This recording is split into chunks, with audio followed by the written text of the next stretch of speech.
അമ്മ ഞാൻ ഇറങ്ങുക. കഴിച്ചു. ഓക്കെ ഓക്കെ, ഞാൻ വിളിക്കാം. ശരി എടാ. അപ്പോൾ ഓൾ ദി ബെസ്റ്റ്. എല്ലാം ഓക്കെ ആയിട്ട് നടക്കട്ടെ. ശരി എന്നാ, കാണാം കാണാം.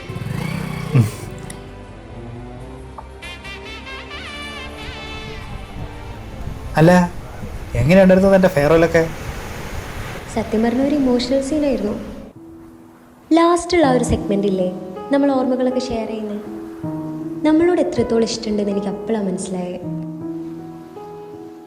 നമ്മളിന്ന് വീട്ടിൽ നിന്ന് ഇറങ്ങിയപ്പോൾ സരിത ചേച്ചി എത്ര സ്നേഹത്തോടെ പെരുമാറിയെന്നറിയോ? സത്യം പറഞ്ഞാൽ എൻ്റെ കയ്യിൽ നിന്ന് പോയിന്ന് ഞാൻ വിചാരിച്ചതാ.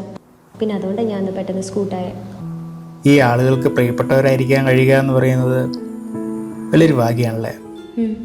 അല്ല, മറ്റേ ചേർന്തായി? അവൻ നൈസായിട്ടൊന്ന് പ്രപ്പോസ് ഒക്കെ ചെയ്തു.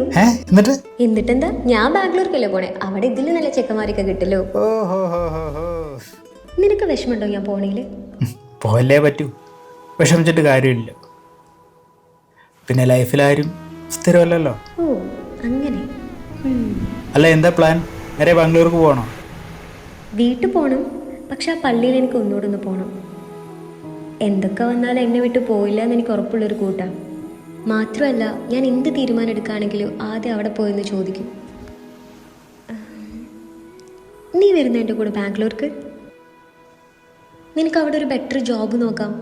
പിന്നെ നമ്മളിപ്പോൾ താമസിക്കുന്നില്ലേ, അതുപോലെ നമുക്ക് അവിടെയും താമസിക്കാം. നിൻ്റെ കൂടെയുള്ള മൊമെൻറ്റ്സൊക്കെ ഞാൻ ഒരുപാട് എൻജോയ് ചെയ്തിട്ടുണ്ട്. മാത്രമല്ല, നീ കൂടെയുള്ള ബന്ധം ഭയങ്കര സെക്യൂർ ഫീലാണ്. അതെനിക്ക് ലൈഫ് ലോങ് വേണമെന്നുണ്ട്. നീയായിട്ട് പറയുന്ന കരുതിയേ, നിൻ്റെ മനസ്സിലെന്താന്നൊക്കെ എനിക്കറിയാം, പക്ഷെ എവിടെ പറയാൻ. അതുകൊണ്ടാണ് ഞാനിപ്പോൾ പറഞ്ഞത്. എടോ, പേടിയായിരുന്നോ തുറന്നു പറയാൻ?